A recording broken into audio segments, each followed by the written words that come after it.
हाँ, तो आज की वीडियो में बात करने वाले हैं कि मैंने अपना फंडेड अकाउंट कैसे पास किया और क्या सही तरीका है फंडेड चैलेंज अकाउंट को पास करने का, और क्या सही अप्रोच है जिसको मैं फॉलो करके मैंने अपना अकाउंट पास किया। और जो मैंने जितनी भी यूट्यूब पे वीडियोस पॉडकास्ट और अलग अलग जगहों से मैंने जो जो रिस्क मैनेजमेंट सीखी उनमें से मुझे सबसे बेस्ट लगी और जिससे मैं खुद इम्प्लीमेंट करके अपना अकाउंट पास किया, और वो अभी भी मैं कर रहा हूँ। अपनी जर्नी की वीडियो में बना रहा हूँ। जो जो ट्रेड्स में लेता हूँ, अकाउंट जो पास हो रहे हैं फेल हो रहे हैं वो सब बताता हूँ। तो इनकी और वीडियोस आती रहेंगी। तो आज की वीडियो का टॉपिक ये है कि फंडेड अकाउंट को पास किस तरीके से करें। इफ़ेक्टिव वे होगा, जल्दी अकाउंट पास होंगे। तो अब चलते हैं अकाउंट को किस तरीके से पास करना है उसके ऊपर। अच्छा, इसमें आपको करना क्या है कि जैसे आप लेते हैं 100K का अकाउंट लेता है कोई, या 50K का अकाउंट लेता है, तो आपको 100K या 50K के बड़े अकाउंट्स नहीं लेने हैं। आपको अपने अकाउंट जो है ना वो छोटे लेने हैं। अगर आप 100K का अकाउंट ले रहे हो तो आपको उसकी जगह लेने हैं 25K के 4 अकाउंट, या आप उससे भी छोटा अकाउंट ले सकते हैं। जितने अकाउंट ज़्यादा होंगे उतना ज़्यादा फ़ायदा होगा। और अगर आप 50K का अकाउंट ले रहे हैं तो आप 10K के 5 अकाउंट ले लें। और अगर आप 50K का नहीं ले रहे, 25 का लेते हो, तो आप 25 को ना लें, उसकी जगह 5 के 5 अकाउंट लें। समझ रहे हैं मैं क्या समझाना चाह रहा हूँ आपको। बड़े अकाउंट में इन्वेस्टमेंट नहीं करनी, क्योंकि उसका चांसेस कम हो जाते हैं अकाउंट पास करने के। बताऊंगा मैं क्यों हो जाते हैं। तो आपको इसी तरीके से छोटे अकाउंट में अपने छोटे छोटे अकाउंट में स्प्लिट, मतलब अपने छोटे छोटे अकाउंट लेना है आपको।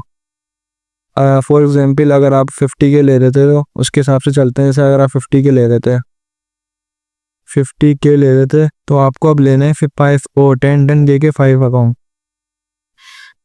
5 अकाउंट लेना है। जैसे ये आपका पहला अकाउंट आ गया, और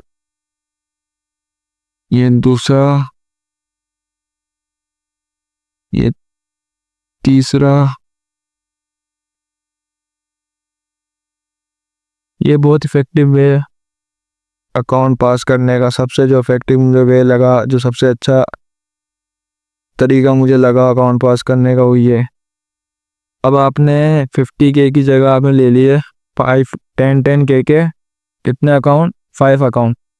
अब आपको क्या करना है कि आपकी जो भी स्ट्रेटजी है, जो आप फॉलो करते हो, जो आपका ट्रेडिंग सिस्टम है, आपको उसके अंदर जो ट्रेड्स है ना, वो सारी ट्रेड्स, जैसे आप उनको सारी ट्रेड, जैसे 50K का अकाउंट लेते तो सारी ट्रेड जो भी आपके सेटअप के हिसाब से बनती है, एक अकाउंट पर लेते हैं। अब आपको क्या करना है कि आपके पास 5 अकाउंट है सेम साइज़ के, लेकिन आपके पास 5 अकाउंट है अभी। अब आपको क्या करना है, इन पांचों अकाउंट के ऊपर ट्रेड ना स्प्लिट करनी है। यानी आपके सेटअप के हिसाब से जितनी भी ट्रेड्स बनती हैं वो आप सबको वो करनी है, स्प्लिट करनी है। अब जैसे आपके जो भी सेटअप है उसके हिसाब से ट्रेड बनी, ये जैसे आपका ट्रेडिंग सेटअप होगा कोई, उसके हिसाब से ट्रेड बनी। अब आपको क्या करना है, जैसे 10 ट्रेड्स बनी या 5 ट्रेड बनी, अब आपको क्या करना है, सब में स्प्लिट करना। ये नहीं कि एक ही अकाउंट पे सारी ट्रेड लेनी, ऐसा नहीं करना। आपको एक अकाउंट पे जैसे पहली ट्रेड बनी इस पे ले ली, दूसरी बनी इस पे ले ली, तीसरी बनी इस पे ले ली, इस पे चौथी बनी इस पे ले ली, पांचवी बनी इस पे ले ली। ठीक है। फिर आपको आपकी छठी सातवीं जो ट्रेड बने, फिर वापस रिपीट करना साइकिल। इस पे ट्रेड लेनी है, फिर इस पे इस पे इस पे, इस तरीके से आपको ट्रेड स्प्लिट करनी है। यानी एक अकाउंट पे और सारे अकाउंट पे एक जैसी ट्रेड नहीं लेनी, सब पे अलग अलग अलग ट्रेड लेनी है, स्प्लिट करनी है। मतलब आपके ट्रेडिंग सेटअप के हिसाब से जो भी ट्रेड्स बने। अब स्प्लिट क्यों करनी है, इसका इफेक्टिव वे क्या होगा। अगर आप देखें, आप 50K का अकाउंट लेते हैं एक, और आप उसके ऊपर सारी ट्रेड लेते हैं, आपको कितना टाइम लगेगा आप ये देखें अकाउंट पास करने में। आप 1% रिस्क भी लेते हैं, उसमें लॉसेस आएंगे, ब्रेक इवन आएंगे, टीपीज आएंगे, अकाउंट वहीं घूमता रहेगा। 1% रिस्क लेंगे आप। तो आपको जो फास्ट तरीके में बता रहा हूँ, आपको क्या करना है कि आपको 1% की जगह 2% या 3% जो ये स्मॉल अकाउंट्स हैं इनके ऊपर लेना है। ठीक है।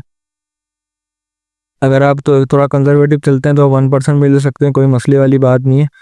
बस इसमें ये होगा कि थोड़ा टाइम ज़्यादा लगेगा बस, और थोड़ा सेफ हो जाएंगे आप, और ज़्यादा सेफ हो जाएंगे। और अगर आप 50K पे 2% या 3% जो रिस्क लेंगे वो कितना डेंजरस होगा। मतलब आप बड़े अकाउंट पे इतना बड़ा रिस्क ले रहे हैं। अब आपको क्या करना है, जैसे 50, अगर आप देखें 50K का कितना, 50K का 1% बनेगा मेरे ख्याल से $500 ना।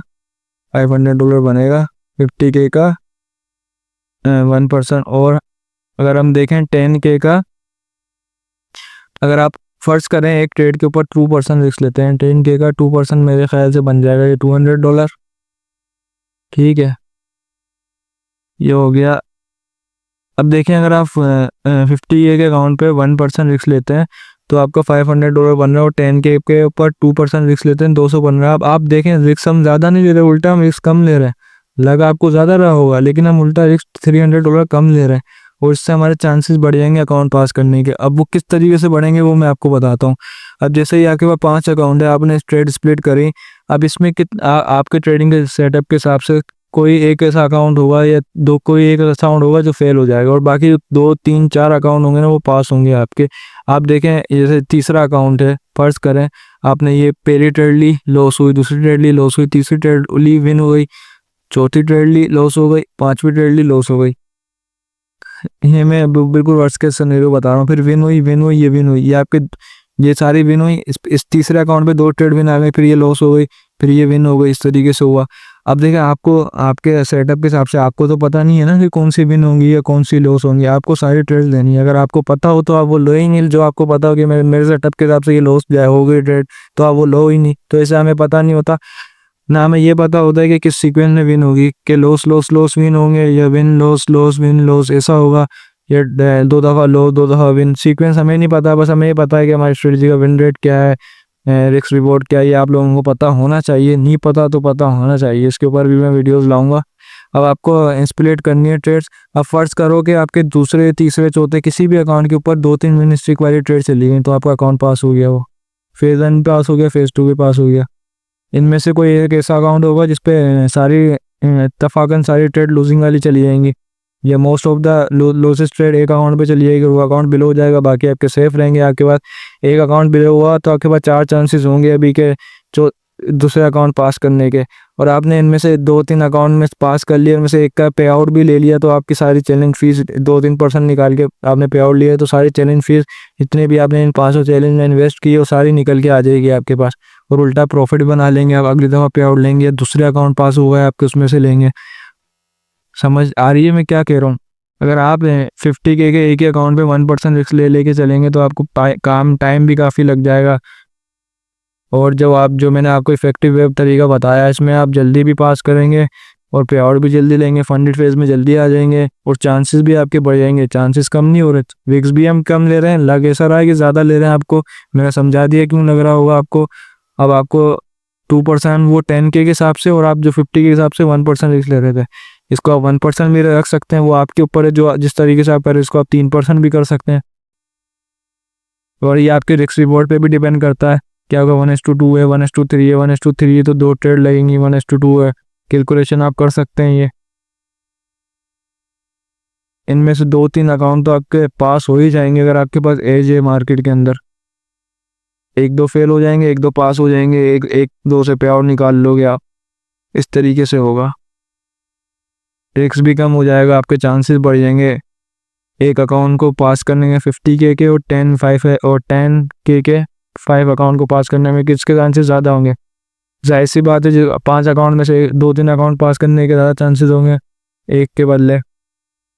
तो ये मैंने फॉलो किया, इससे मैंने अपना अकाउंट भी पास किया, वीडियो डाली हुई है, और बाकी मेरी नेक्स्ट वीडियो जो मैं ट्रेड्स वगैरह लेता हूँ वो भी आएंगी।